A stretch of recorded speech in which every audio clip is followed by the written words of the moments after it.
This is John Buse from the University of North Carolina, and I've been asked by IDOC to comment on the issue of recent reports regarding cancer and diabetes drugs. We had a report of glargine and cancer about 2 years ago. There's a number of ongoing studies, and since then the preponderance of those studies have suggested that there really doesn't seem to be a risk of cancer associated with insulin glargine, but the biggest studies are still underway.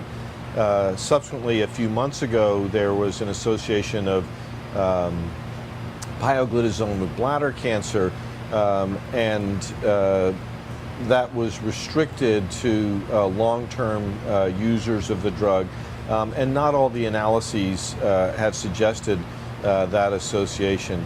There's been no regulatory change related to the issue of cancer and glargine or cancer and pioglitazone in the United States. And the last thing was with regards to the SGLT2 inhibitor dapagliflozin that's under review by the FDA. There is an imbalance in the number of cases of both bladder cancer and breast cancer in the randomized controlled clinical trial population, but the overall risk of cancer wasn't increased, and there is no animal study or mechanistic study to suggest why these observations would be made.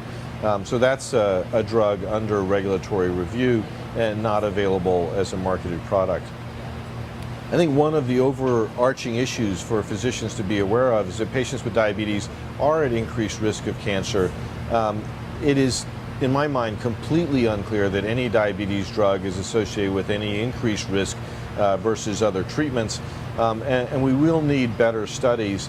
I think it's going to be impossible to do large-scale randomized trials, but better and larger pharmacovigilance studies will be necessary. And I think for the primary care provider, the important thing to remember is that though patients with diabetes often die of cardiovascular disease, they are at increased risk of cancer, and we need to do the usual cancer screening procedures, mammograms, prostate exams, colon exams in patients with diabetes, just as important as in other populations.